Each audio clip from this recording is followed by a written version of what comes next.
Prince Zuko, no, don't nom on my hand. Oh no, up it.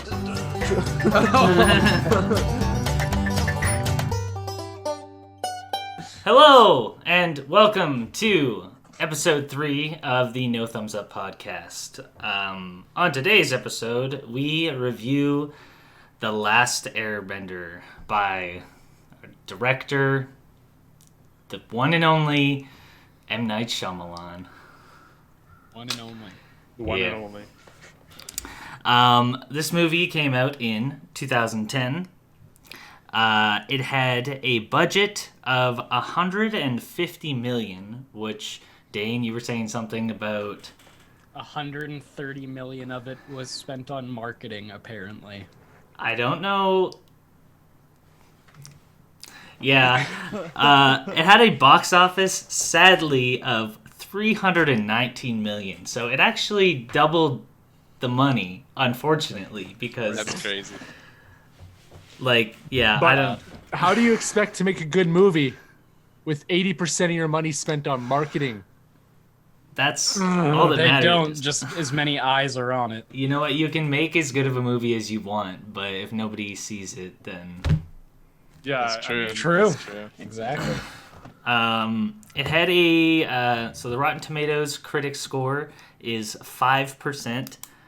And the audience score is 30%, which is honestly high as far as I'm concerned. Yeah. Yeah. But we don't want to give away our thoughts on it too Yeah. early, I should say. Sorry. Oh yeah. No, you know what? I plan on singing this movie's praises, like however little in the moments that it has, but yeah, there's obviously a lot to sift through. So I'm gonna start with Joe. This was your movie that you put on the wheel last week. Oh no. Tell me about your experience with it going in. Well, I saw it when it came out in theaters in 2010, and I was obviously really young then. I was 12 years old. And maybe I was clouded by the fact that it was the Avatar, and I loved watching the TV series as a younger child. And I thought this was going to be, just a solid fucking... I don't want to say fucking. Let's cut that out. I thought it was going to be just a solid... We've been swearing throughout this entire thing. I know. We've been swearing. I guess. We're not going to tick the little box on YouTube that says for children, so... No, I know. I thought it was going to be a solid... adaptation for it, and maybe when I was younger I was a little bit clouded with those rose tinted glasses Naive. there, but I was naive to what a good movie actually was, and I might have enjoyed it a little more than I did rewatching it the second time. But yeah, no, I was definitely more excited for the movie the first time than I was the second time going around and being the critical thinker I am now. Yeah, I did see this once before, and I don't remember liking it, but I don't remember disliking it this much. I mean, nothing. I don't know. No, Okay, Dane, to you, what were your thoughts going in? Had you seen it before, or? No, I haven't seen this before. I didn't really watch the show as a kid. I watched maybe an episode here or there. So going in was pretty blind. Didn't really know what was gonna happen. More of a theme throughout the whole movie. But yeah. See, that's what I like about... I was excited because I didn't know what to expect going in, really. But I'll save the rest of thoughts for later on. But yeah, that's what I like about doing it this way, is because Dane hasn't watched the show and hasn't seen the movie, and Joe's seen the show same and the movie. with Josh and, too. Yeah, he hasn't seen the show. Oh. So we got different perspectives coming into this. Okay, with that, let's shoot it to Josh then. What was your perspective going in? Yeah, never seeing the show and not understanding anything at all what was going on. I was just I was trying to grind WoW while I was watching it, and I just had to stop because I just could not pay attention. Yeah, that's fair. I was like, what is going on here? I was like, I have to just pause what I'm doing and just actually pay attention to the movie. It moves by so fast. It's very quickly paced. Yeah. So Noah, what was your experience with Avatar? That was my first time ever seeing the movie, and I came into it being like a big fan of the show. So Yeah. I'm kind of glad, or I kind of wish I watched it when I was younger, because like Joe said, maybe just being like naive and younger, and being such a fan of it, like I would have enjoyed it more. Maybe the nostalgia would have helped. But now watching it at this age, and like Joe said, being a critical thinker, it was interesting. Do you guys have any are you guys M. Night Shyamalan fans or the opposite? Do you guys? I like his really older movies. Like I he did liked, like Signs. He did Sixth Sense. Sixth Sense. Yeah. Yeah. Those I are all liked classics. Horror movie. The what is it? The Visitors. Oh, The It's Visit. like the one with the old people. Yeah, I think I want to say Yeah, it's like The I Visit. think that was one of his least bad ones as of recent. Even though he did like the whole Shyamalan twist or whatever he always fucking Least does with bad. all. Which is why it makes this such a weird movie for him, because it's not like a weird twisty just thing. It's Here's this. yeah.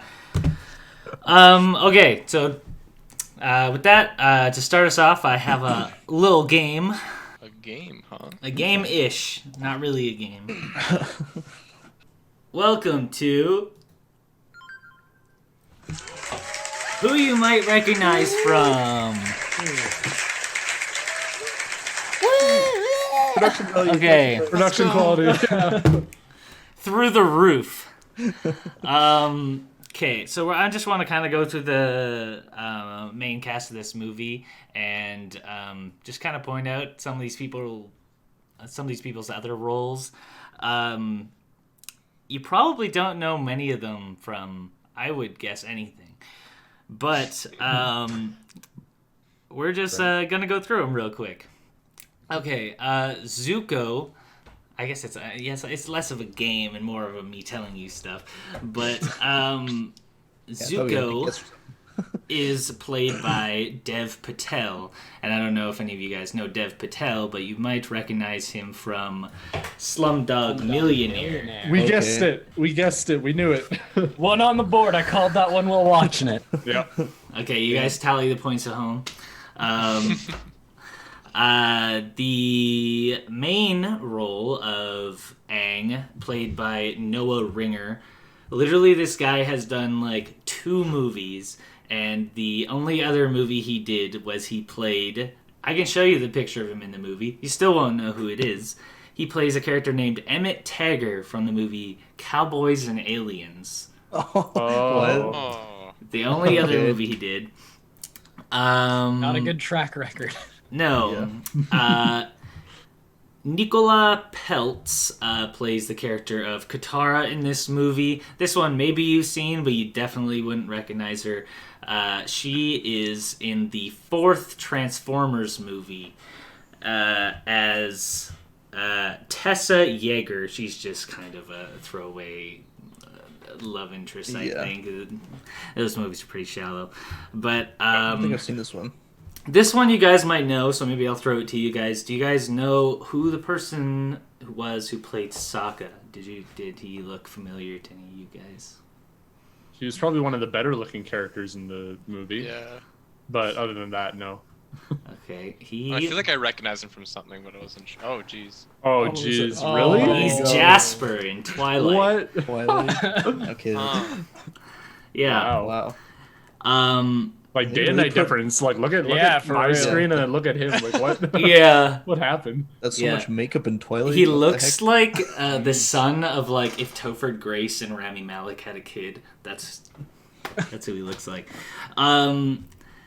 Asif Mandai, who plays Commander Zhao. Like I would be surprised if you guys didn't know this one, but he was obviously the pirate pharaoh from Jake and the Neverland Pirates. Yeah. A timeless The classic. timeless classic. Probably recognize him there. I know what I'm recommended next week. Yeah. Cliff Curtis, who played Firelord Ozai. This one is astonishing. Okay. He played one of the avatars in Avatar. An Avatar. Yeah. The I crossover. mean, you could see it with that jaw. I mean, come on. True. And then this one is my favorite. Uncle Iroh is in a movie probably, I would venture to guess, every one of us has seen. And I didn't recognize him at all. But he was the guy who's in the lair with Iron Man in the very first one. And he Really? helps him build his suit and stuff. That was Holy, him. I Really? would not have recognized that. No, not even Holy close. Yeah. So that one I The like. duality of that man. Yeah. It's not. And there you go. This is Ben, who you might recognize from. Yeah, That was awesome. yeah. You're welcome. That made this whole experience just a little bit less tragic for what we're about to say next. Yeah. Okay, so we're gonna get into the plot now, but I'm just gonna fix my camera real quick. All right, I'm ready to slither into this movie's ass. Okay. Okay, so we open up. They don't waste any time. They give us the Last Airbender title card, and they roll into what should be something really cool and something I appreciate, which is them doing the ice. Or no, what is it? The fire, water. or Darted, dude. The fact they played that Water, without narration, it was just that. silent. Yeah, it was They silent. fucked it up from the first scene. Oh. The first scene, they ruined it. I know. Immediately. Ugh. First off, like, you could tell they were in front of a sheet or something, and at first I was kind of trying to give it the benefit of the doubt, and I was like, wait, are they doing it in front of like kind of a curtain in the cartoon version? And I went back and checked, and they aren't. So it just looks bad for no reason. But yeah, so we start there with the best the bending will look in this movie, pretty much. yeah. Because it actually follows their movements. And so they do that, and then it immediately goes into a huge cinemasyn, as they call it, of telling and not showing, which, yeah, I get it. That's how the Avatar, the series starts, but they don't even stick to how it originally is, and I don't know, I didn't like how this opened. And kind of a pet peeve, but at the end of it, she says, he just disappeared, which, like, you have to finish that monologue with he vanished. Yeah. That's what Joe brought up. Yeah. Yeah. I said that too. And like, when the world needed him most, he vanished. That's true, what it true, says. true. But no, when the world needed him most, he disappeared. Like, It's Like, such a why change fuck that? yourself. That's such a needless change. That just could have kept. God. Like, Joe, your mom and come. There's so much upsetting me, especially just right in the beginning of the movie, because there's a lot of things that they just could have done better, like explaining rather than showing. They did that, and it just ruined it. The worst part is there's so many parts in this movie where you just think, like, this should be awesome. And it's Yeah. just not. Just Yeah. not. And yeah, so we jump in and we see Sokka and Katara hunting. They come across this big... they're just walking across the ice, I think, and this kind of boulder thing floats up from the ice, and it's where Aang is being kept. Wait, Joel, who? Aang or Ong? You mean? Ong is oh being god, kept. the way they pronounce the names in that show. Which I don't get, once again, why they changed it, because they say Yeah. Aang in the English version of the series, but, I mean, I'm pretty sure, isn't it a Western anime? It's Western. Yeah, it's originally English, so... Yeah. So I don't. Needless change. Yeah. Again. And as they're walking up there too, the lighting on like the edge of them with the feathering to like smooth them out, you can just tell it's all green screened, and it looks super out of place. Like just this hard lighting on the outside. I just saw so many things of that in this movie that make me just want to throw up in my mouth just a little bit. Sokka thinks that this ball is a Fire Nation trick, but in fact, it is Aang. And they, I don't remember. Is he like conscious or? No, I think he's like just passed out in the. Yeah, she Yeah. calls him Oh, exhausted. Yeah, so they bring him back, and he's got the Airbender. Oh, not Airbender. Yeah, Airbender tattoos, which I actually thought were done in a cool way. I thought they were this. so like There's- so dope. Yeah, like I like just if I had to translate that, I probably wouldn't have thought to do it in that way. Like I wouldn't have known how to translate. I would have it just into- put a whole ass arrow on his head. And that would have Yeah. been it. That Yeah. would have been Big, my adaptation. big blue arrow. Blue Sharpie. Yeah, blue sharpie. Just, not even centered. Just So a counter, one good thing going for the movie so far. Yeah, Yeah, that's yeah, a that good was change. yeah. Aang, the actor, just looks like a big baby. Looks like he could play Boss Baby. He just got the Yeah. chubby cheeks and all that. Zuko shows up pretty quickly. And it was at this point I noted down to myself, the cinematography is just like plain bread. Like, it is, they only show you what you need to know, and Yeah. there's nothing creative. The boats look cool. That's the second thing I'll give it. When they're there, they Oh look cool. yeah, the designs of the Fire Nation Yeah. are so sick. Yeah. Fire Nation got drip. Honestly, they're like Roman emperors. Those guys, Yeah. like they just Yeah. Look like Golden. badasses, but It just seems like that's like all M. Night Shyamalan focused on was just The the Fire boats. Nation. Yeah. That was the coolest thing about the movie. And they did my boy Appa wrong. Oh, what an He ugly- came out look, with at look at how cute he is. yeah. What, they- what an he came out. ugly bastard in the movie. Like, He came out with Aang, and you could tell they Wait, we had could- problems like with the special effects for him because they never wanted to show his face. They showed his face like once, and Oh, when they God, did, yeah, it it looked looks just- like that. It's like a child's face on some real. like what is that? Yeah. That's terrifying. He's supposed to be cute. Yeah, literally From just Ice Babadook. he Yeah, looks honestly. good besides his face, but yeah, you definitely want more Appa. Yeah, that's that scene like in the beginning where they find him first and then what's Katara's brother's name again? Sokka. Sokka? Yeah, Sokka gets like smushed by his tail. It's like it's supposed to be funny, but Yeah, that's what I it's just said. it's just so terribly done. The choice of Uh, music is just off. It's all like like it's high just- tense violin strings for no Yeah. reason. And Sokka Yeah. to begin with is supposed to be the comic relief, and Yeah. Sokka does nothing for me He absolutely throughout does this nothing. entire thing.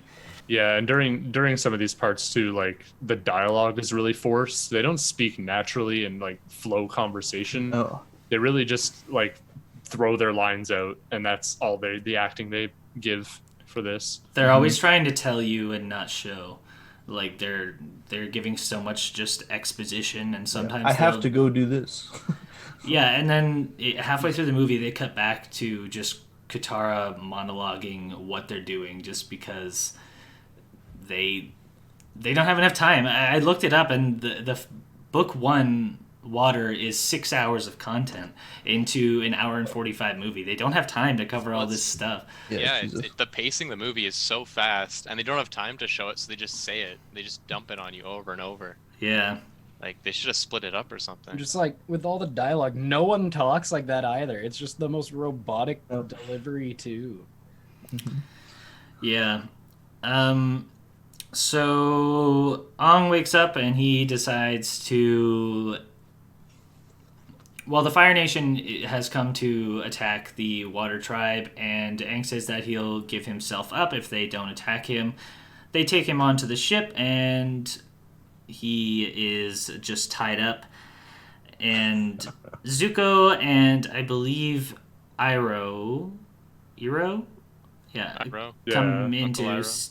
yeah, they come in to see him, and they're just kind of interrogating him. There's this really crappy testing of his powers on the table. They put a candle in front of him, I believe, and Yeah. it kind of lights up a little bit. They pour water on the table, and it comes into a circle. And then they put, What I didn't get about that was like, didn't he not know how to do He water doesn't. at the He time? How doesn't? did he do that? But you would imagine it's kind of like being like you just force have some- sensitive, like Some latent potential that just energy. be unlocked. Yeah. Yeah, it's That's just that's what because I he's got from it. the Avatar. He just kind of exudes the energy. But, yeah, Zuko has this really stupid line where he's just like, "Oh, don't even try to escape," and then Aang's like, "I'll try to escape," and then so he he just kind of runs past everyone, and Of course. there's some effects of him blowing people up the walls, and then he kind of runs outside and just escapes with Katara and Sokka on Appa. What? How did they like? Aren't they just like flying Appa, just like the two? Yeah. Katara. They're just Do riding like, on his back. Do they just like know how to like ride him? And how did They- they know where the boat was? They just show up. It's like, oh yeah, we're here. I mean, Such a he can coincidence. fly, I guess, once you go up in the air. Maybe you can see pretty far, but yeah, I don't know. Big ass. Sorry. you go. Aang's glider that he got out on was kind of cool. I like the whole idea that like being able to airbend, just fly on a glider. That's pretty badass. Yeah, I think they did the glider from the show pretty, like how it looked how it should have looked in the show. I think that was another Yep. point for it. Big ass jump here to the air temple, which I think this jump is kind of stark as well in the series, but when you break it up like that, like into episodes, you kind of expect a time jump, and in a movie it's just kind of weird.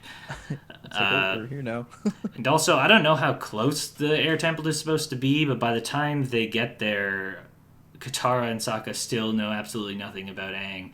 And he says, oh yeah, I know the monks. And Katara's like super surprised that he was friends with the monks, even though they flew to the air temple with him.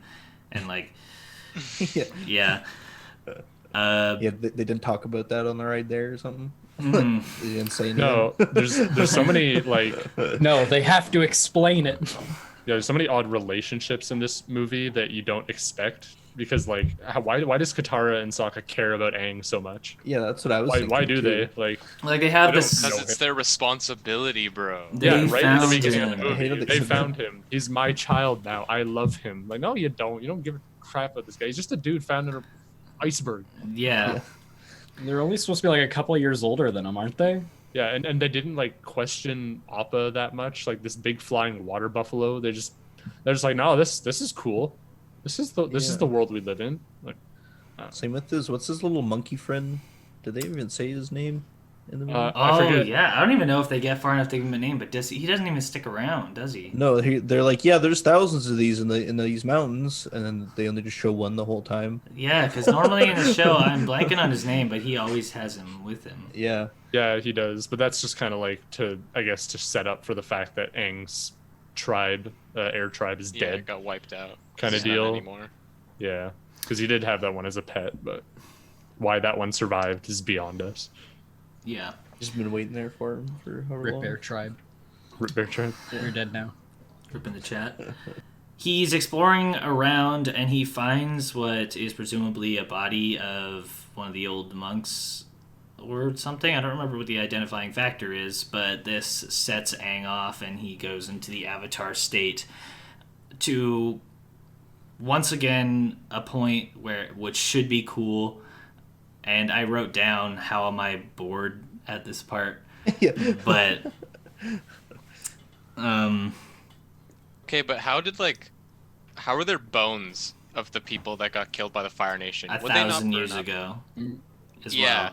like fresh, top of the soil bones, still white. Well, they said it was only 100 years ago that Aang was frozen. I think. Yeah, it was 100 years. Yeah, because the 100 years, yeah. air tribe was wiped out. Yeah, 100 years ago. They said. Okay. But yeah, no, like the Fire Nation burning everything. Where the fuck are the bones? Yeah, the bones just don't burn. just like, Airbenders not just built ash different, I stones. guess. Yeah. Strong bones. Well, you think air would be the most OP thing against fire, in a way, because in You some think ways air it would be, just but kind of be the most OP regardless? Like, it's Yeah, everywhere. Like the hardest to use, but the strongest Mhm. once mastered. yeah, they seemed like so competent in their abilities at the air temple there. Like, why didn't they do better against the Fire Nation? Is what I don't know. Maybe they weren't expecting it, or Yeah, it might have been an ambush Well, or something, but actually later on in the series, don't they go over that they wasn't 100 years ago the last time the comet came around, and then the Fire I Nation. think so. oh Yeah, that might have been it. I might be talking out my ass, but there is this firebender dinner with Zuko and General Zhao after they caught the Avatar. Then he escaped. Yeah, and he escaped escaped, and his General Zhao has this whole thing about, like, oh yeah, Zuko shouldn't even be allowed to wear this uniform, but we're gonna let him for tonight. Then he gets all pissed and storms off, and there's this really bad scene where he's practicing his firebending on the just crew, I guess. Yeah, see, I thought he just stepped outside and then just got like ambushed by his own people and he's just fighting them off. I was like, people. what's going on? Like, aren't these just like his own people? Like, what? No, I think he was just training because Uncle Iroh was just standing there just watching him. It's just those moody teenagers just like, all right, you all stay there, let me beat your asses. Yeah. They let him. They sure did. Even though he's in exile and he's pretty much just the lowest of the low right now, they just let him. Big jump here. We're at the Earth Kingdom, and Katara, Sokka, and Aang are walking along in this forest, and they see this girl running away from the... A boy, by the way. They see this boy running away from the firebenders, and...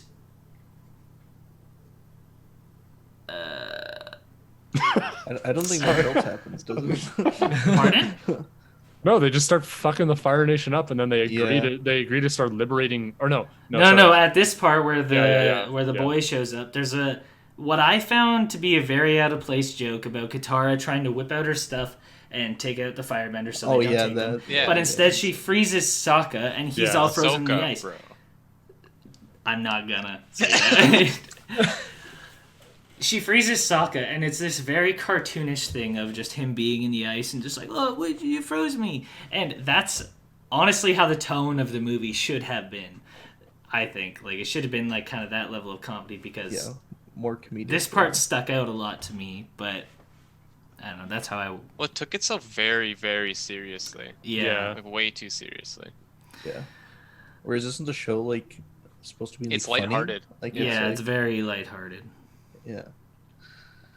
So they get taken to the city, and Aang is walking pretty, honestly, freely, even though they were taken prisoner, I'm pretty sure. And he sees all these benders and just the people of the Rock Nation, or Earth Nation, and they are being controlled by the Fire Nation. He sees this and wants to tell them, stand up to these guys. You can rock bend. You Look, guys are strong. Yeah, and there's literally rocks surrounding them. Yeah.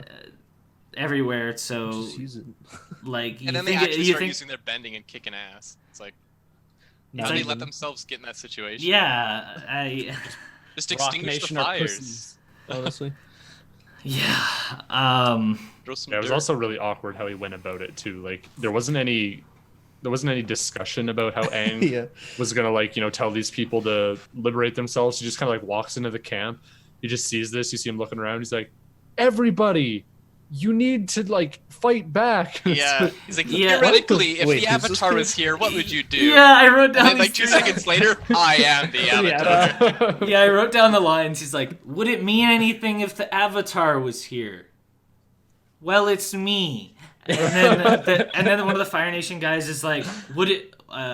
he's like, to be the Avatar, you would have to bend air. And then he starts bending air, and the guy's like, how is he bending air? It's like, yeah? Yeah, I found that, like, that whole scene, just everybody was just standing around, just letting this kid just, like, yell at everybody. It's like nobody did anything. At this time, I paused and was just like, I need to take another hoot. But then when I paused it and looked at the screen, I was like, oh my god, we're only a half hour into this movie. I was just visibly upset.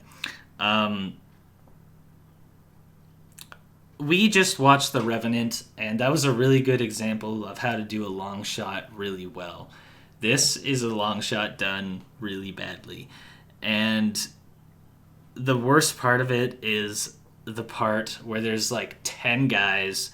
They all do like a 10 movement dance, and then they sling a single rock at 5 miles an hour across the screen. And then doesn't the guy like block it or something? Like I think he gets hit by it. Yeah. and he Well, the other Uh. guy propels it forward, and yeah, he gets hit by it. But it took 5 people to do that. Everyone knows when benders are together. Well, not everyone, but everyone who's watched the show knows when benders are together, they can perform these mighty castings and whatnot. So they should have been able to basically like raise the entire level of the ground they were on at that point. Yeah, I mean, you could argue they haven't been able to practice their bending, so they're bad at it. But That could be true. but Yeah. that was pretty bad. Well, and Yeah, just the fact that Josh, that they do all these movements before anything. Yeah, they're like that throwing doesn't up make gang sense. signs and shit, like doing summoning circles, then like a little piddle of water flies up. Yeah. It's supposed to be like bending and movement. It's not fucking. Just nothing follows them. During the beginning scene with the red background and the earth, fire, water, air, the stuff follows their hands and it does as it's supposed to, and nowhere else in the movie does it do that. Well, it does a couple of times, but it's so random and rare. Yeah. Yeah. Yeah, only at like when it seems people are at their highest level can they do the movement properly, or does it look natural when they're performing their Yeah. I want to say their routines, but yeah. And it's not like the effects themselves look bad or really out of place. Like the rocks flying through the air and the water looks pretty good to me, but it's not matching up with what It's just the people way are it's doing. done, yeah, the way it's applied to the scene. It just looks out of place and off. Because the Yeah. CG it has like really good at times. Like you said with the boats and stuff, like they look. Yeah, Yeah. the boats look great. Yeah. They keep fighting them, and there is a weird crossfade here, which I don't know if it was supposed to represent them traveling or the passage of time. I don't know. But they end up in kind of a different part of the rock village or a different rock village. I don't really know. And they end up at the statue of Kyoshi, the last Earth avatar. And they have this throwaway line where Aang is like, "Aha, I love games." And you're just supposed to sit there as an audience member and be like, "Oh, look how childish he is. He's such a kid. Haha, just like the original Avatar." But no, he's like just the most serious guy throughout the entire thing. Yeah, honestly, that was kind of awkward, especially just because during that scene they were liberating Earth villages, and then they gave them like this scroll, and you're just kind of talking about how the old Earthbender Avatar loved games, and he's just like, Yeah. "Oh yeah, I love that too." It's like, yeah, It's like, do you? do you have you seen I'm just that? trying to show like that he inherits stuff, but like I don't know. Yeah, they told it, not showed it. Yeah, that's shown like it. the one time though that he really like they showed he inherited something from one of the past avatars. And the next scene is shot like this. And Oh it's yes, like, the very oh, yeah. intense. do you don't know how to airbend yet? I mean, you only know how to airbend and nothing else? No, I don't know how to do any other kinds of bending. And it's like, haven't we been like traveling together this whole time? Shouldn't you know like at least a little bit about me at this point? And they don't. Yeah, it just shows. Like they've traveled from the Water Nation to the Air Temple to the Earth Nation. They still know nothing about him, and yeah. Continuing on, now there's a montage, which like the first time there was a little cut fade, I thought it was going to go into a montage because it faded to him like doing a hit, and I thought it was going to do it again, and then it just didn't. But now there's a montage paired with Katara telling that basically they just traveled across the nation, and that's all. He still can't waterbend. We're shown this at a kind of beachside. They kind of set up camp beside this lake, and him and Katara are both practicing their waterbending. Quick cut to a scene with Zuko's dad. I forget what it is, Fire Lord Ozai and General Zhao. And Ozai is saying, well, yeah, if Zuko finds the Avatar, then he'll be your superior. So now there's kind of a fire lit under General Zhao's ass. cut to Zuko and Iroh lurking in cloaks. No, So- because at this part I also wrote down too. I just said timeline is moving kind of fast, yo. Yeah, like if we jump around a bit in this, that's fine because there's so many just 5-second scenes of just somebody trying to tell you exactly one thing and then move on. Like I said in the last scene with Ozai and General Zhao, all they're trying to tell you is, oh, this is what General Zhao's stakes are in this pass. Yeah. For them describing literally everything they're doing, I have no idea what the fuck is going on in this movie. Yeah. Everyone wants Aang. Yeah. Essentially. Zuko and Iroh are lurking in cloaks in like a cafe, and Iroh's like, "Yo, why you gotta be like this? Why not just like kick rocks, go somewhere else?" And Zuko's like, "Hey kid, come over here," and he does, and he's like, "Hey, what? The Dragon Lord Ozai, what's wrong with his son? What happened to his son?" And the kid just knows that, he spoke out of place, and then he had to go in an Agni Kai duel, but it turned out to be his dad, and now he's exiled forever unless he brings back the Avatar, pretty much. Does he like? Does anyone specifically say if he brings back the Avatar? No, but it's he'll kind be of let like back the in? it's kind of the one thing they want at this point, so he just figures To that bring back his honor. yeah. Yeah, that's what I was wondering. Yeah, so his kind of point in the scene is just kind of showing Iroh, like, there's no moving on from this. Even this little random kid just knew what was wrong with me. Cut to Aang airbending again at the lake. Looks like he's kind of getting better at it because everything's floating and moving, but... Waterbending. Did I say... What did I say? Airbending. Airbending. Waterbending. He kind of starts freaking out and he drops it and he says, "I can't do this," and hops on Appa and they Yip. yip off and fuck off. Super inconspicuous, flying giant water buffalo through the air while trying to lay low. Yeah. I mean, nobody else can really follow him at this point. They don't have really airships, but Yeah. I mean, I think at this point in the movie, he shouldn't be able to waterbend yet. Like, I know he's been obviously practicing, and who knows for how long, because the timeline's so just awkward, I should say. Yeah, but I don't think at this point in the show he was able to even. No, he waterbend. doesn't learn to really waterbend until he trains with the Northern Water Tribe. Yeah, which is obviously later, but you know.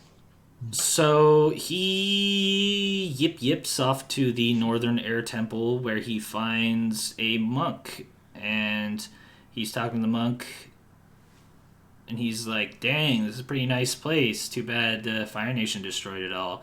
And the monk's like, "Oh, they didn't destroy everything," and he takes him down to the coolest set piece in this movie, which is the Hall of the Avatars, and it has all of them sculpted in gold statues, just layers and layers and layers. That's where the whole movie budget went. Mm-hmm. All of those are solid Yeah. gold. Real props. They have a telling and not showing moment again of why they knew he was the Avatar is because he picked these 4 toys that the old Avatar picked from among 100 toys or something. Don't they show that also later in the movie of him picking the toys? I think they Like, show couldn't they it. have just shown it before to establish that? Like they showed it later in the movie Yeah, of him there's going up and picking these 4 toys. there's a flashback to the Air now Temple you're way showing us. later. Yeah. The monk that brought him down there says, "You will forgive me, won't you?" And we're supposed to be like, "What? You're going to betray me?" But it's a really unwarranted betrayal. We've known this guy for 5 minutes, so him flipping on him really means nothing to us. He pulls out a knife, and instead of I don't know, holding it at somebody like you're supposed to hold a knife, he holds it Yeah. sideways. I will Don't make defeat me. you. It's absolutely useless. The Fire Nation captures Aang, and he's strung up BDSM style, both arms and legs. And he's kind of passed out, dreaming about this dragon Spirit dragon. that tells him to go to the Northern Water Tribe, I believe. The dragon looked pretty cool. I'll give him that. I did like the look of the dragon. I didn't like the look of the dream scenes. That's what I was just about to say. That just the colors of them are so off. Yeah. The general comes in, starts talking to him, and he's basically saying, I won't kill you because the next avatar will just be born in presumably the water tribe, because every time the avatar gets killed, they just get born again into the next tribe. So the last one was fire, so they would need to kill like 3 avatars before it got back to their nation again. So they just want to basically keep the avatar there, and then they know he won't be in the way. He asks him why he was only airbending, but then kind of figures that that's all he can do. General Zhao goes to boast about his finding of the avatar to his people. He's saying, I will send a personal message to the commander and tell him that we've caught the avatar. Meanwhile, the blue spirit sneaks in to go to help the avatar escape. He has kind of cool like sword flick to take Aang down. And I think how the blue spirit looks in this is pretty cool. He looks how he does on the show. The way he moves is really good too. Yeah. Aang is still kind of strung up, and he's trying to use his airbending to escape. In the in the show, this part's pretty cool. I think this part should have been really cool. Once again, in this movie, it just kind of was lackluster to me. They kind of get caught outside, Zuko and Aang, and all the firebenders are attacking them. And there's this like slow-mo part where like you can tell the swords aren't hitting anything, but they add like the clang effects as if they are ting ting ting. And unwarranted slow-mo. Zuko. Okay, wait, I missed. Or did I miss that part yet? No, you missed basically. Yeah. The whole pretty much this part of the fight scene. Aang kind of ditches Zuko to go inside this airbender training. That was sick thing. Mm-hmm. It should have been. I think it was pretty cool. I think it was a good battle scene. I think like for what the movie has shown us so far, I think it was definitely an up point of the movie. He kind of just like sitting there doing his weird summoning spells for a while and not doing much, but yeah, like and he's only ever fighting like one guy at a time, and there's just like 50 guys waiting on the outside, which I get it. He's kind of sealing so they can't get in very well, but yeah, they could have showed it better. I feel like he only lets like one guy in to fight him. Doesn't and then kind of just like pushes the rest like of the way closes whenever all they get in. close. Yeah. And it doesn't show him leave it. It just cuts like from him in there to him out of there, like not even cutting away. Like, yeah. And so him and Zuko then get into that slow-mo fight I was talking about, and Zuko grabs him and threatens to kill him if they don't let him leave. They do, and General Zhao orders a bowman to... That dude just sniped him. Yeah, what a long shot. Yeah. That was the most insane shot I've ever seen. It's exactly that way in the show, too. Can we give our 360 no scope of the week to that shot? Yeah. That one really deserves an award. That guy really went out there and just... There we go. First award of the No Sky Thumbs Up shot at him. universe. No scope. The No Thumbs Up expanded cinematic universe. Yeah, so he clocks his rocker and he passes out, and Aang decides that... I thought he killed him, honestly. Yeah. That should I have. thought he was dead, like an arrow like with the back of the head. No, it was on his mask, which it basically like The ricocheted off, face, broke yeah. his mask, Oh yeah. and he was just like knocked out. Yeah. And that's when decides wrong Aang ass reveals mask. it's Zuko. Like at that point, we figured it out.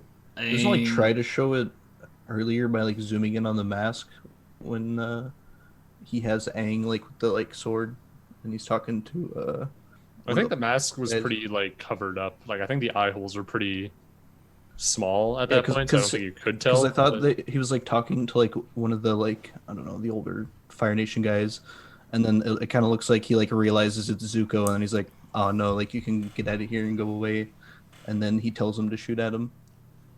That's what I thought happened.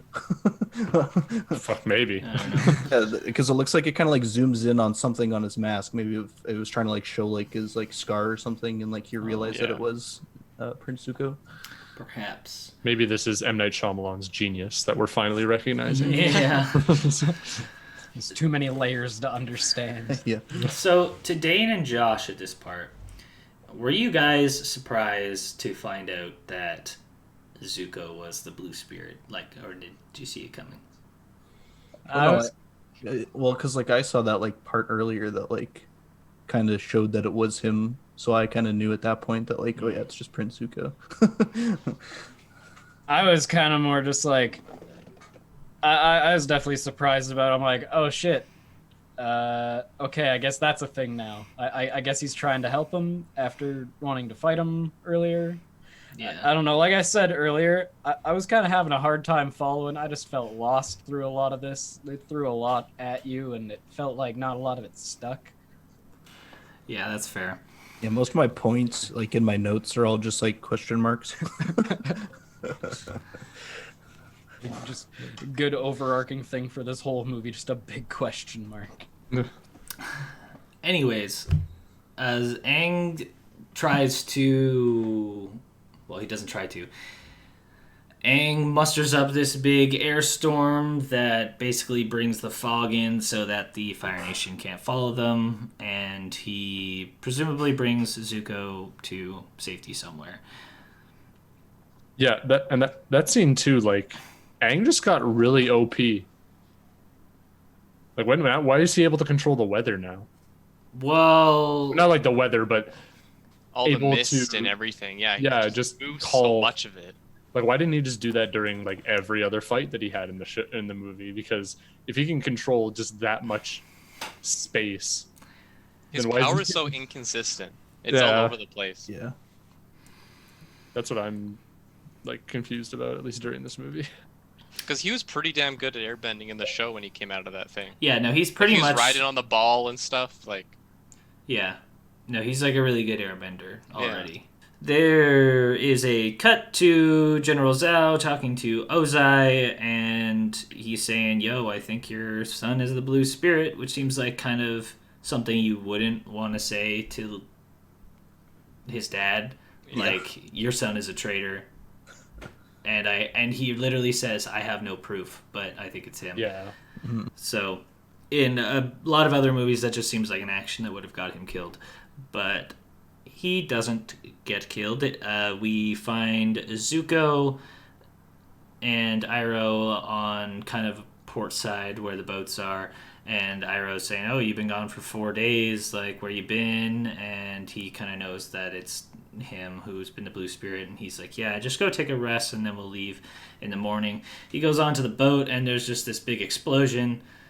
And I feel like this part visually isn't communicated very well, but Zuko's dead. Oh. Huh? Is what you're kind of supposed to think at this part, because he goes and lies down in the bed and then there's kind of an explosion where I Yeah, thought I he didn't like pick up I on thought that. I thought he gets up and like runs out before the explosion happens. he I didn't think does, he died. but people think he's dead at this point. Okay. I didn't think that at all. I'll be honest. I didn't. I thought he got it. Yeah. There is a throwaway line by somebody here that says the Avatar is going north, where they openly practice waterbending.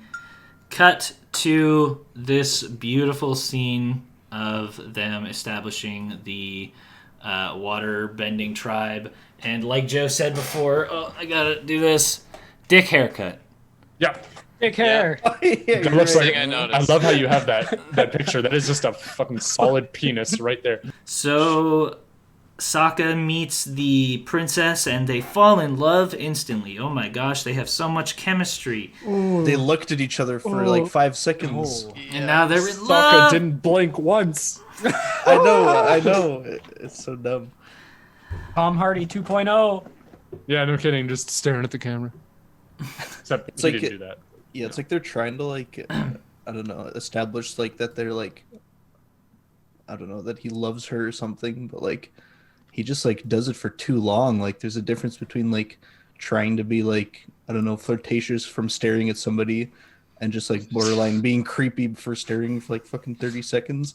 But they couldn't even portray that. They had to tell you.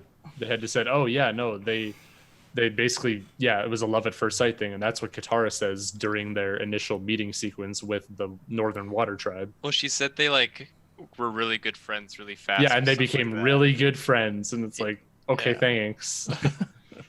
They also tell you here that he was allowed to train there, and it kind of backs out to him like doing like this really cringe like flip, like Oh Cringe yeah. flip. I don't know, just doing some tai chi in front of them. And there's like a little bit of hair that wishes around, and you're just supposed to be like, oh my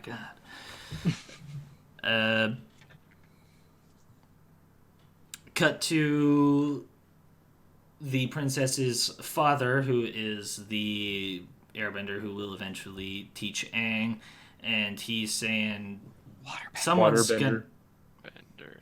waterbender who will eventually teach Aang, and he's saying, man, you know, like my daughter, the princess, she's pretty important. Who wants to guard her? And Sokka, this guy who he's known for like 5 minutes, is like, oh, I'll do it. And he's like, you know what? You seem like a stand-up guy. You just like leave with her and just do whatever you want. And Mad at yeah, Have some fun. yeah, you young bucks, you. Cut to some cool boats again. Woo, boats. Fire Nation's got some sick boats. Yeah, bro. Yeah. I can't be bothered to listen to the dialogue in this scene. I didn't listen to cut back to Aang, and he's sparring Ouch. with the waterbender guy sparring. He like makes a little ball of water and like it's like goes to Aang and he splits it apart, and his teacher is saying, now you must use offense. You don't use offense, and he just can't. Yeah. This is one of the only times in the movie where the effects actually followed. Like the old guy that was teaching him the water bending, when he was like kicking the ball and stuff, it would actually like follow his feet and stuff. Mhm. This is the one time it didn't just like throw me out of anything I was watching.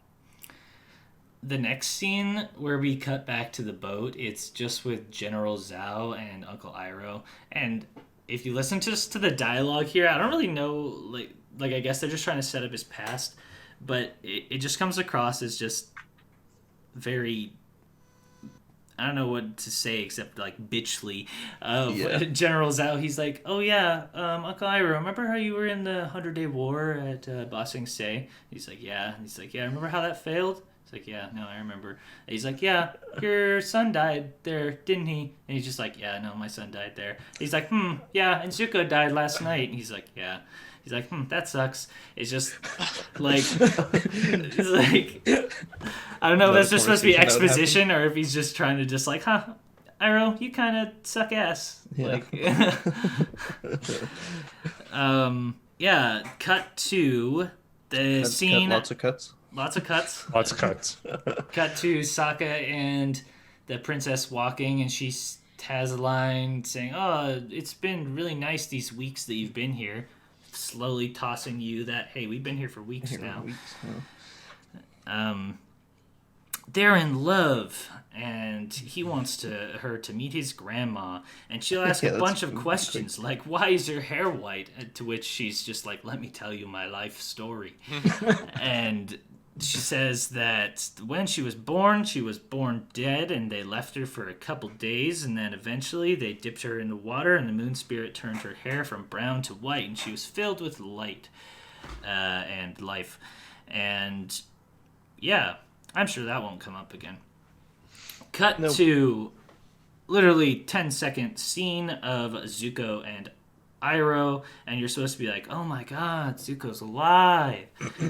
Cut to Aang and Katara just doing some Tai Chi on the beach. They forgot to add the VFX in this part, I guess, because it's just a They're normal just shot. doing it. They're just Yeah. spell casting. That's all. Yeah. Cut to, I believe, Sokka and the princess back in the tower. And let me just give you guys a little movie pitch here. Imagine this scene again, but there's no dialogue, and they're just sitting there, and they're like, I don't know, about to kiss or something, and then the black ash falls, and it like zooms in on the little black ash, and then, I don't know, out of focus, you blurs, and you see the fleet of Fire Nation boats attacking. But instead, what you have is like Sokka looks over, and he's like, oh, the Fire Nation has arrived, and you're told and not shown again. Yeah. And Doesn't the chick, she like gets like a piece of ash on her finger, and she's like, "What's this?" Like you've never seen ash before. Like That's there's ash. fire all around you. Yeah.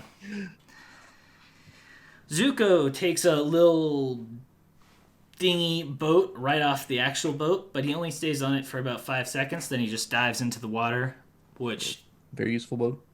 yeah, very useful boat. And also, you're in the northern, like, pole. You're in the Arctic. Yeah, you're swimming through the Arctic water. So, yeah.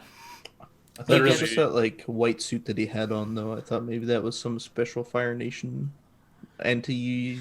No, Josh, Cold water remember, it's I don't know. Your- I'm giving him the benefit of the doubt here. your chi keeps you warm. Yeah, Don't the you chi, remember? not the firebending. Your chi keeps you It's warm. your chi, which I mean, God bless, Iroh,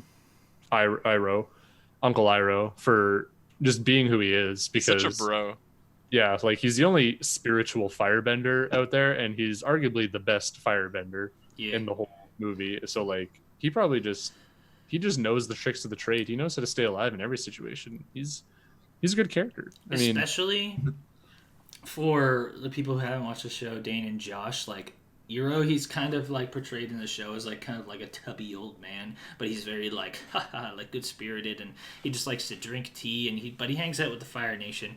But then eventually he gets put in jail, and he just sits in there like doing like sit-ups and like pull-ups for like months, and he just breaks out, and he's just fucking yoked, and like I'll have to find a picture of it later, but yeah, he just becomes a fucking tank. Does he take massive shits? Yeah, you do. They're pretty big. Oh, where am I in these notes here? Who knows? Where are we in the movie? Okay, Zuko has to dig through the ice with his bending. I noted down here that their bending just fucking sucks. Cut to Aang. He says he needs a spiritual place to meditate. Cut Wait to... a second. I just thought about this. Can't they like not create fire without fire? Yeah. How does he make fire underwater? Which, is that a thing? I thought, like, when they invaded the... They did. They were able to still shoot fire in the show. Yeah, like Yeah, at the very yeah. first episode when they invade the Southern Water Tribe. Yeah. Okay, that's what I thought. Yeah. Look at this Oh. man. How Oh. I'm trying to be. Just beefy. yoked Uncle Iroh right there. Aang needs a spiritual place to meditate. Luckily, the princess knows a spiritual place. They go to the spiritual place. Aang's like, some monks meditate for 4 days, which is a weird line because they ain't got that kind of time. Yeah. Well, he just said in order to get these airbending tattoos, you need to meditate for just an insanely long time, which, you know, why didn't they say that in the beginning of the movie? They're just providing exposition like Yeah, 20 at minutes the before end the of end the of the movie. Yeah. Katara's in this place with him, and everybody else leaves, and she says, I knew you were real, which is... I know. Okay, what's needs- with that? How he just immediately goes to meditate, and 5 seconds later she just Yeah, starts she's like- trying to interrupt and talk to him. Yeah. Hey. Hey. He gets into his meditation pretty quick, and Zuko pops up, and he is trying to get at Aang, and he has this super duper telegraphed attack where he's like, fire, split in two. This one go around this way, this one go around this way. And Katara's like, block one, and then gets pounded up against the tree. She clap back. Cut to people preparing for war, which, by the way, is totally Aang's fault because he just came here and they wouldn't have invaded this tribe otherwise. True. But that's in the show as well, I guess. And cool it was boat at- shots again. It was at this point that the movie was so bad it literally froze my TV, and I could not recover it and had to go watch it downstairs. Instead of upstairs where I was originally watching. This movie did just crap out the TV upstairs. for Trying to watch it. That's funny. Iroh and General Zhao are below deck on the boat, and Iroh's kind of like, I don't know why you would choose to invade at this time because they're going to get power from the moon. And General Zhao's like, don't you worry about the freaking moon, bro. I got it handled. And he kind of explains to him, I think it's technically cut by another shot, but whatever, he says that he's going to kill the moon spirit. And Iroh's like, yo, you probably shouldn't kill the moon spirit. That seems like a bad idea. We kind of need the moon. Cut to this outside shot of them invading the place on Komodo dragons, which is awesome. I don't remember. Wasn't there only one? Wasn't there only just a single Komodo dragon? There's a few. There's a few. Okay. That wall climb dope. Yeah, Yeah. I thought that was the only one that they showed was just that one climbing the wall. And they're like, yep, we have lizards now. I don't know if we need to fact check this, but do they have lizards in the show? Yeah, they do. Okay. Fact check. Back to the cave. Zuko is kind of taking Aang. Aang is dreaming of, or well, he does take Aang up to this kind of spire place, and Aang is dreaming again. He sees the dragon, and the dragon's like, yo, you gotta let go of the past. Use the ocean. And you're kind of at this point like, what do you mean let go of the past? Like, I guess he left his people and they died. I guess that's it. But Zuko is just talking to himself, and he's like, my sister, I hate her, and my dad, I don't like him either. And then Aang wakes up, and he just immediately tries to bounce. Yeah, he literally only tied him up with a single rope around his arms. Didn't even bother tying his legs up. Didn't even bother tying his arms like to him. He just tied his arms behind his back. Like, that's so easy to get out of. Yeah. Cut back outside to the waterbenders fighting. Cut back inside. This is where he actually says, oh, I'm going to kill the moon spirit. Cut back to inside. Aang is... Oh my god, this scene. Aang is standing behind Zuko, and they're doing, like, the whole thing where he's, like, behind him, and he's like, oh, I can't see you. And then he turns around, they kind of start fighting again. Katara uses the water in this place and comes up behind him and chucks it at him and freezes him solid. They have to go and help the people who are fighting outside. So they all leave except Aang stays behind. He unfreezes his head. And he says, we could have been friends. He says we could be good friends. Oh, yeah, we could be good friends. I pointed out again at this point that they really just do not want to show Appa's face.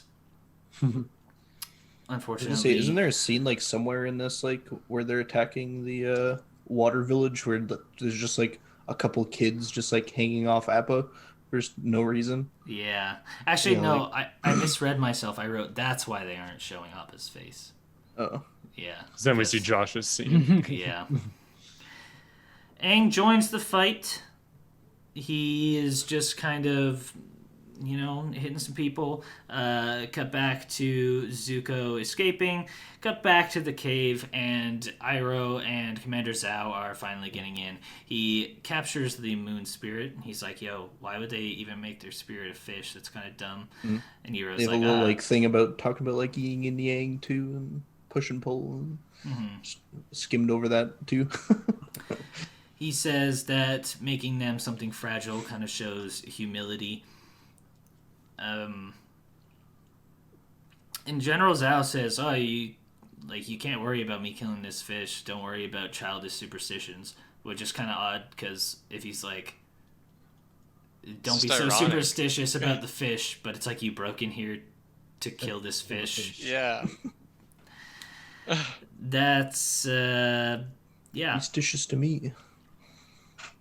The princess falls down when the fish is killed, and the sun turns red. There's this really weird, like, zoom in onto Iroh's eye, and then it zooms back out, and then he goes, like, this fire-bending thing to both shoots sides. fire at his hands. Which is kind of neat. He cut back to the war, and there's a slow-mo of just them fighting. And you can just hear in the background, it's like, war.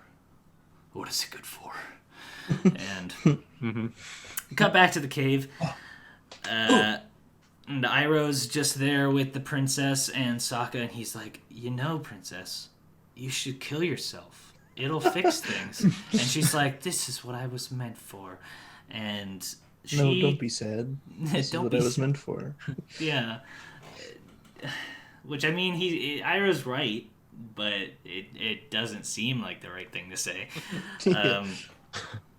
And oh no, Sokka and the princess have to break up now because she's turning into the moon. Yeah, and Sokka's like, no, don't leave me. You're so sexy. And she's like, don't make me more scared than I already am. And it's like, yeah, that's a good point. They have a pretty undeserved kiss, and then she dies. And their big problem of the moon spirit being dead is resolved in about 3 minutes. So pretty I don't know what the word is. There's just not a lot of good conflict. All the conflict is just immediately resolved, if not just within a couple minutes. Zuko, on his way out, meets up with Zhao, and he wants to just fight him. And Iroh comes up, and he's like, "Yeah, this guy's tricking you. He wants you to get into this fight," and he just pieces out. I wrote down here. Oh, mommy milker attack, because the water tribe walks up behind him and they go like that. milk. He gets watered to death, and then we cut to the best 10-15 seconds in this movie. Aang is running across the battlefield, and he's doing sick slides and slow-mo slides. flips and just taking people out, and he's throws water spikes at people, and yeah, if the whole movie was this 10-15 seconds, that would have been awesome. Then he just Naruto runs through a ton of people fighting and just splits them apart. Yeah. Which I thought was kind of I useless. think he kind of throws something to the fireside, Yeah, they just went back to fighting right after he was done. It's kind of a needless thing. This is, I think, the flashback Josh was talking about, where Aang has to pick the toys. There's a flashback here that we should have seen forever ago of just the air temple and all the monks and everything. Aang is now on top of the wall. He's doing some Tai Chi to the boats, and manifests this giant tidal wave in front of them, and then just drops it. Yeah, it would have been a really cool scene if you just would have thrown it at the boats. Yeah, he But just no. Or drops even just it. push them all away, way back into the ocean with this giant wave. Yeah, you'd think they would just maybe come back. Yeah, after he puts it down, they're like, all right, everybody turn around. They don't. Katara comes up and she says that he's got to come down the stairs and that they all want all the people of the Water Nation and apparently all the people that were left from the Fire Nation that just got ditched by all the people in the boats want him to be their avatar. He does kind of like this face and then like a little curtsy, like he just shit his pants, and then Yeah, he's like, oh god. he's like holding his hand out to the camera. He's like, And then looks so weird. cut to Dragon Lord Ozai, and he's talking to Zuko's sister. Does anybody remember her name? Can I get a Zuko's fact sister? check on that? What's her face? Starts with Azella. Princess Azula. Azula. Azula. Oh. And she's super Yo. badass in the show. She can like bend lightning, and like she's pretty much the best firebender in the show, I would argue. Yeah, she's like one of the strongest because she gets lightning in the show. And that's kind of your after credit scene there. It's before the credits, but it's kind of what would be, it's like the part that leads into the next film that never happened. And then there's these really bad looking credit scenes of them like looking like they're kind of filled with chakra. I immediately turned it off when we hit that part. Didn't even get that far. As soon as I hit credits, the shit was off. Yeah. Bruh. Yeah. I don't know what this is, why they're kissing. What do you but mean I they think kiss? That's wait. Isn't that Zuko and Princess Azula? This No. is what, No, this that's is- the other chick. This is my. Yeah. She okay. doesn't have any powers. Yeah, that's true. All right, never mind. But there is also the I thought they just put some like random incest in here. there's also the pink girl in the pink who's from like the circus they travel around with, Oh, and she can yeah. like hit people and like stop their chakras from throwing. Yeah, she's sick. She's so cool. Yeah, that person. That person. Yeah, you guys didn't even get to see Toph because it just covered the first book. I was Yeah, why- wondering if Toph was going to be that child, That's what I thought too. but Yeah, that's what we thought going into it. That's why I was so confused when they called it a he because I was like, wait, is that not Toph? I thought that's what they're setting up for. There we go. Some epic Prince Zuko pick. Oh, there we go. Okay, so that is the plot. Synopsis. Yeah. Okay, so welcome back. Before we get into the iconic thumbs up, thumbs down ceremony at the end, we have a couple of awards to give out this time, and this part will be led by none other than Spaghetti Joe. Yes, and today we have the award for the best 360 no scope of the movie. And I think we all know who that goes to. That goes to the bow and arrow man of the Fire Nation, who just so happened to snipe Prince Zuko, or the Blue Spirit, from, my god, probably 500 yards away at this point. At least, like, 1v1 during that that scene, guy. just across a huge bridge through nothing but, like, smoke and haze and fog, just cracked him right in the skull. Good job. Hacked Wouldn't wanna lobby, see- honestly. Hacked lobby. Wouldn't want to see that guy on Rust. Nope, that's right. And next we have the award that goes to the Mega Chad of the movie. Now, a Mega Chad, as described by Urban Dictionary, is described as somebody who just doesn't give a damn about anything else and goes by their own mantra. This Mega Chad, I'm not sure who it's going to be, I'll be honest. So I think we're going to have a little bit of discussion on this one. Guys, who do you think your Mega Chad goes to this movie? Start with Joel. Me being biased, I want to say Iroh because he gets even Chadlier later. And most of the other guys are kind of not That's Chad. right. They're the anti-Chads. They're anti-Chad. Iroh definitely displays some very Chad-like qualities. Dane, what do you think about your most Chad character? Who is that? Who would that be for you? By look alone, the Fire Lord Ozai really just got the handsome Squidward going on there, just looking like a man of stature and power. Whole snack. Now, Fire Lord Ozai definitely displays some pretty Chad moments in this by just being the Fire Lord himself. He definitely knows his place, and he puts others in his place, and he's very Chad for doing that. Definitely Noah, should have just murked General Zhao. He should have Yeah. a few times. Noah, who's your Chad award going to? At first, I was kind of thinking Iroh, but that's just because I kind of knew him from the show and I had fond memories of him. And I was thinking, like, he's more of a bro than a Chad. So I'm kind of on the side of Fire Lord Ozai. Because he kind of just does whatever the fuck he wants. Like, he fucked up his son even in a duel. Like, come on. That's pretty Chad. Chad move beating your kids. Domestic right? abuse is pretty Chad. What could be more alpha? Leave that in. Okay, yeah, that definitely is 2 points towards Fire Lord Ozai there. Josh, who's going to be your nomination? I don't know. I was thinking, what, Uncle Iroh, is that his name? Iroh? Yep. I was thinking him at first, just because, like, but I think that was just because you guys showed me him after jail, and he's just super jacked and Mega Chad. He's But actually gonna vote for Appa. I don't know, just from like the definition of Mega Chad that you said, just what is it? Someone who just doesn't stop, Yeah. doesn't give a damn. I was Give no thinking- fucks. I was Yeah, thinking, definitely. Prince Zuko, actually, he really just, I mean, through this whole movie, he's just like set on just like getting back into the Fire Nation, and he really just doesn't give a shit what he does to do it. So Josh big brain with that He's one. not necessarily good at it though. he's not He good at it. tries. He's Mega It's Chad the for effort. doing it. Yeah, he still has the Mega Chad mentality. True. It's a mindset. It's So a mindset. I think I'm going. Chad I'm is a going state for of Prince mind. Zuko.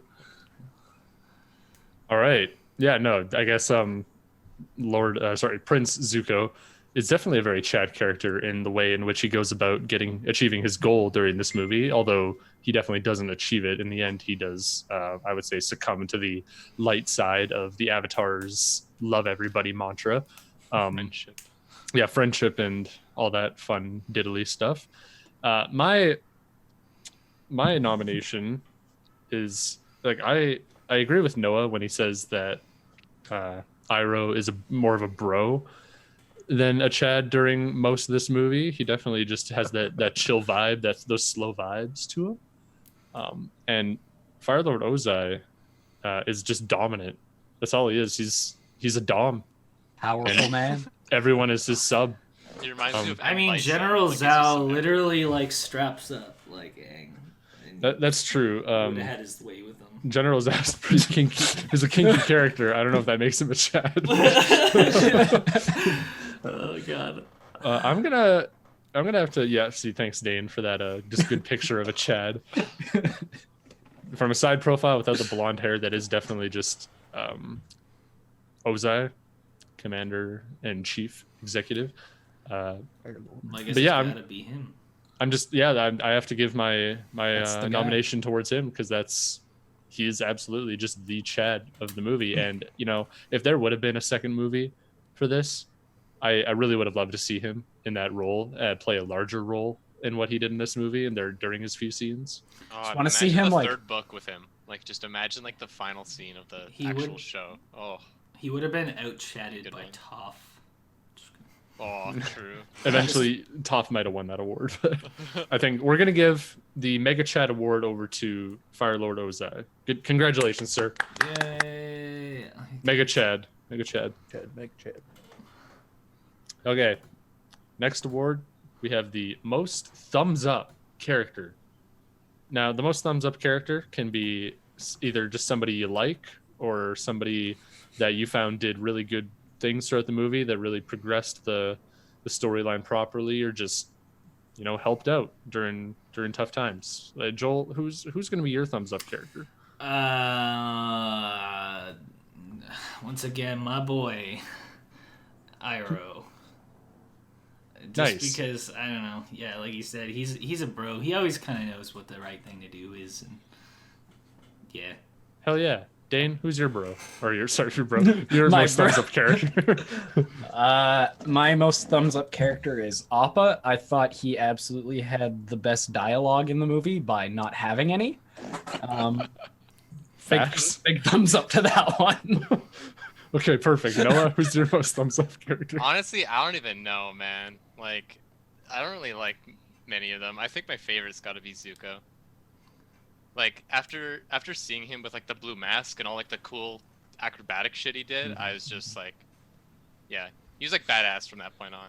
He's definitely Kind one of of a the most whiny bitch before, but yeah one of the most put together characters I would find. All right, Josh, who's your thumbs up? I think my thumbs up character. What's the moon chick's name again? The moon Oh. princess. Ooh, dick hair. Yeah, dick hair. Yeah. She just the fact that she just like she's just so okay with just putting her whole life down for the gang. That Princess just like Y-E. why died you for my homies, died yeah for my homies. yeah literally Yeah, she just for real. sacrifices herself to just I don't know save everybody. That's Okay, almost so- Mega Chad. Yeah, her name is Yu, and I would definitely say she is a very thumbs up character. She basically saves the world by dying, which is sacking herself. it's pretty honorable. That's a very thumbs Really up. just taking one for the team. Yeah, thumbs up moment right there, In the honestly. gang. Yeah, no, that's awesome. And I think my thumbs up character, yep, thank you, Joel, is definitely going to be Uncle Iroh. I love him. Homie. He's just a homie. He does everything for the world and for his I want to say his nephew, Prince Zuko. He's a very spiritual man, and I love him. So I don't think we're gonna give like an overall thumbs up. I think it's just gonna kind of be what your opinion of a thumbs up Yeah. character would be. Yeah. just That'd be good. Now who's everybody's thumbs down character? Sokka. Sokka. because He was Sokka. way too Sokka. far away Literally from Sokka. how he should have been. His lines sucked. Like he looked like the most actory actor there, but he just can't act. Like the way he delivered all his lines, like Dayne said at the start, were just so static and awkward and not natural. Like I'm not an actor, so I guess I can't judge, but as an audience member, it's really off-putting. I think he sucked. Noah, we have to do this thing. You have to, Yeah. Use his whole acting range. Okay, I think everybody displayed their distaste for Sokka besides Dayne. What's your thumbs down? Mine was just gonna be Katara. Through the couple of times in the movie, she just did dumb shit. Like, don't touch that giant ice sphere. Oh yeah, she's whining at it. And it Goes fucking flying back. blows it up. Oh, later. Oh, I need to go meditate. Hey, hey. Hey, Aang. Or when she Let him freezes sit there. Fuck. Sokka. Yeah. Yeah. True. She just has the dumb bitchitis, I swear. Yeah, unfortunately, the two main characters of the movie from the beginning, I would say, are probably the two worst characters of the movie, and Almost the most relatable Feels bad. character is Zuko, because at least you kind of know where he's at, and like he has something to overcome, and like, Yeah, like his timeline and like arc was way more consistent and coherent, I feel, with the skips and everything than There's like some actual emotion behind him talking to the kid about his like backstory and stuff. You at least got like something of substance. Yeah, that's fair. And I guess now we move on to the most thumbs up moment of the movie. So this can be a scene. It's probably just going to be a scene that you enjoyed a lot during the movie that you thought was really well done. Joel, what's your thumbs up? I mean, I already boasted about it enough, but the scene where Aang is on the battlefield, just slipping and sliding through people, doing backflips, I thought that was really good. I thought that was a really exciting part. I really wish the rest of the movie looked like that.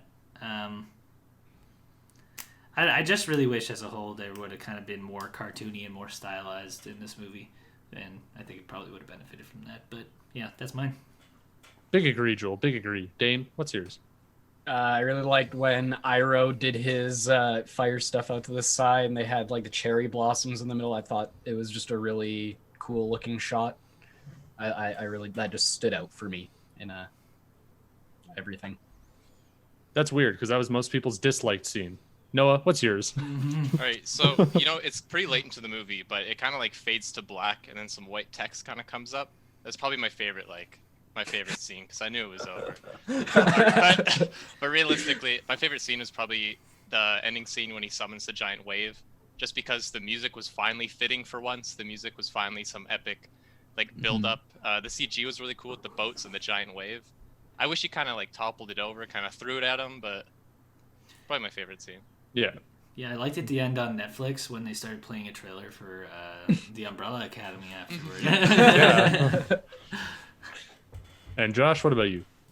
I actually like the water scene the most too. It really reminded me of like, what is it, The Day After Tomorrow, where the big wave comes in and crashes over New York. It's just, I don't know. It's like the only like really cool big scene in the movie. Yeah, well, yeah, it's like the spectacle of how Yeah. huge it was. Is just, But then yeah, it was kind of lackluster how yeah, it it kind of just stops. Yeah, I just think it was the only real big scene in the movie. Yeah. And I'll say mine, just to not go with everyone's wave scene, because I agree that was really cool. But again, just the part where he's at the air temple with the old man where he gets tricked. I just think the scene where he sees all the avatars, just like that kind of cinematic where it's the showing, not telling portion of it. He's They did so really well grandeur with of that. And yeah, it's you kind of see the epicness of what the avatars were and stuff like that. So I really like that scene. That's my thumbs up moment. It also made me think that the Avatar power is just like the All for One power from Yes. My Hero. It's just Yeah. culminated. Passed down from generation to generation. All right. And now we move on to our most thumbs down moment, where we find out what you dislike. Sokka. Sokka. Any scene with Sokka. All right, Joel. Oh, I definitely gotta go with the 10 people doing a 10-move Tai Chi dance to throw one rock 5 miles an hour. Yeah. That part made me angry. That was kind of cringe. That was, where I actually had to just stop it and be like, I gotta take a break. Yeah. Nice. Dane, what about you? The part where my TV froze and crashed, that was probably my most thumbs down moment, I would say. True. That was pretty annoying.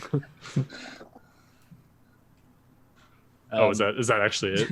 I mean, partially. There's a lot to thumbs down in this movie. I mean, not any specific moment, I guess, but just the dialogue delivery in general. It just fell so flat for me. That's fair. Noah, what about you? So it's the scene in the same camp with the Earthbenders, but it's his stupid little speech where he comes up and he just like, guys, what if the Avatar was here? Would you be doing this? Would you fight back? I'm here. And just like everything that follows around that scene, I just hate. It is so awkward, man. Yeah, It's so forced. Like he's there for 2 seconds and he's just like, you guys are all so strong. You guys can fight back. Like, bro, you don't know him. All right, Josh, what about you? I think they're just like the scene that I just looked at and thought, why are they doing this? Was like the Appa scene in like the water village where like they're getting attacked and there's just kids playing on Appa like nothing's happening, and they're just like, it's like, what are you doing? You're getting attacked by these like big ass boats and you're just like playing on this big thing. Like, I don't know, What are you gonna do? It's just such a useless scene. Like, why'd you have to show that? Yeah, no, I can understand that one for sure. Yeah. I want to say my big thumbs down scene would probably just be every scene. I know this is kind of a dumb answer, but every scene where they just abruptly cut to something different. All those editing errors, man. All those editing errors. So specifically to be just not like that, my answer, the scene where General Zhao and Fire Lord Osai are talking to each other, and he talks about how the Avatar was escaped from their clutches during, I think, one of the first captures.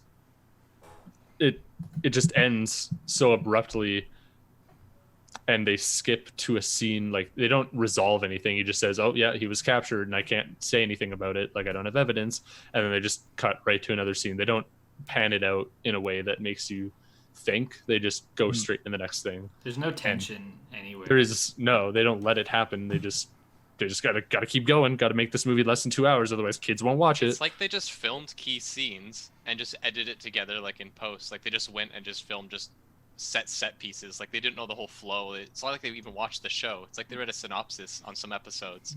Yeah. It's like, okay, this happens, this is the scene. We're gonna cut to this is what happens. This is what happens. That's definitely how it felt through a lot of the Yeah. movie too. Okay, so now that we've kind of wrapped up those awards, I want to say stinky awards. Stinky awards. That's First Well, episode of the Stinky first- Awards. That's Let's move gonna on. stick. Let's move on to our final thoughts of the movie, and we will give it our last rating that we find. So we'll start with Joel again. I didn't like it. Surprise. Yeah, a lot of stuff. Like I said, I tried to sing the praises of the parts that I thought were cool, and there was a lot of parts that I really thought should have just been cooler, and they should have really intrigued me, but it was just done so lifelessly and so just like without love that it just looked bad to me. And yeah, I wouldn't want to have to subject myself to this again.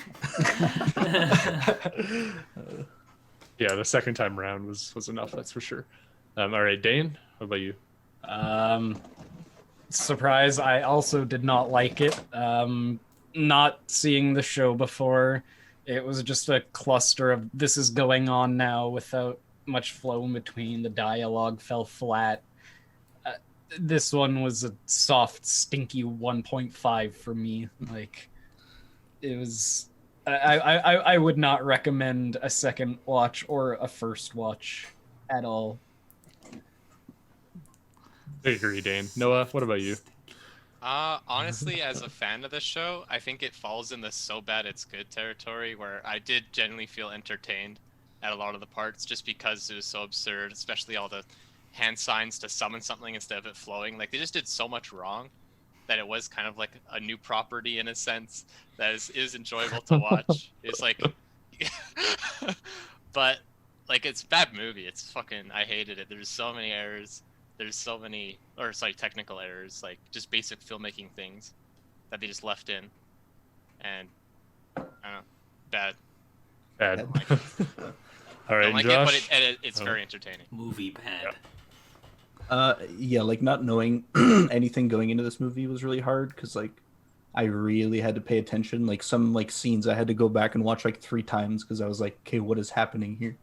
Like I just could not understand like what was going on, and like also like just trying to like I was trying to watch it kind of thinking of it as a bad movie and like thinking like, oh, maybe it's like one of those like cult following movies that's like, you know, like so bad that it's good, but I just could not like there's no redeeming qualities about it. Like like there's just the cinematics were bad, like the scenes, like nothing flowed. Even the sound, it was like at the beginning, it was like the very beginning of the movie, they were out in this big open area and like they're talking to each other, and like the sound sounds like they're talking normally, and like 2 seconds later it sounds like they're in this big auditorium and there's like huge echoes, and it's like what are you guys recording in? Like I just didn't get it.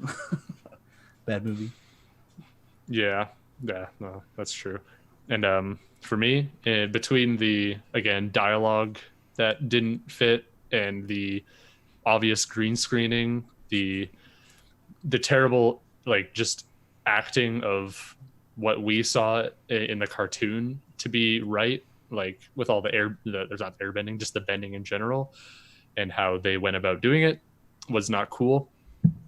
Yeah, it definitely seems like they just read a synopsis and decided to make a movie of it. And although they were close with some things, they were really off with other things. And I don't think that this movie is worth your time.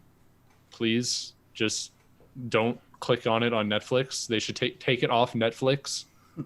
Please fit it with something better.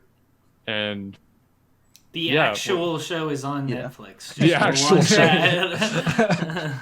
Can I Like, say just one more thing? of course, Okay, I was just gonna say that like because it is an anime being turned into a movie, I feel like in anime you can actually animate the like very exaggerated like movements and like the things that like actually make the show funny, whereas like in the movie they like skip over a joke and it's just, I don't know, them standing there and there's like nothing Like- else, and it just Like you said falls. before with Sokka under Appa's tail, like it's Yeah. supposed to be this funny gag of him, oh no, I'm under his tail, and he gets slapped down.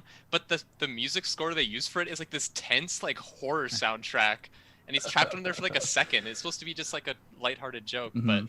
he turns into something so serious and tense for no fucking reason. Yeah, they try and make it like really realistic looking when realistically if they would have gone, it's kind of like how like Borderlands and Breath of the Wild get away with like not being as like Stylized. Yeah, it's stylized. yeah, they're stylized so they can get away with not like I don't know, with being kind of flashier. I don't know. I feel like that would have helped it. Yeah, because like if this is like a movie for kids, like I feel like the pacing for the movie, if it was for kids, is good because it's really fast and they don't really go for like I don't know. I feel like kids don't really pay attention to story. It's just like, oh, cool guy, bend fire, haha.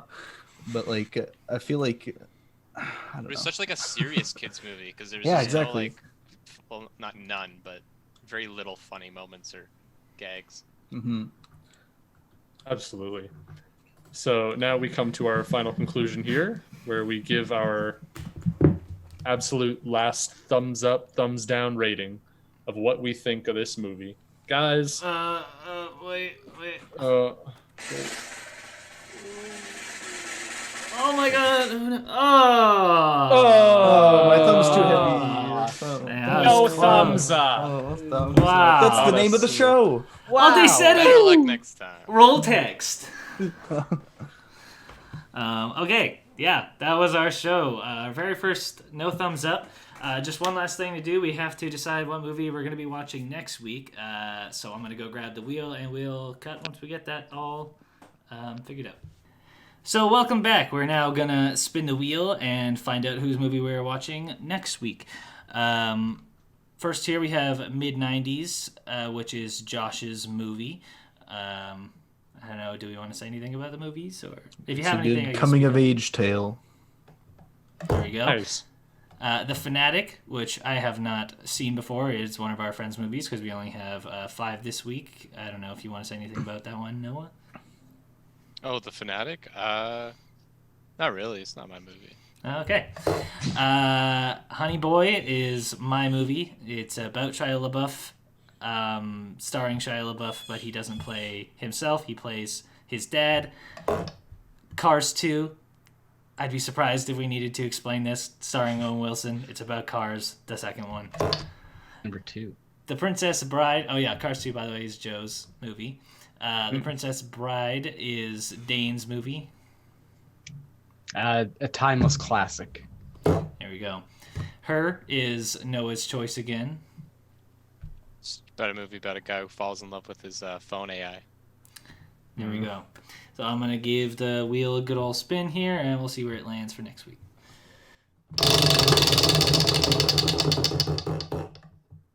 And it is The Princess Bride. Woo!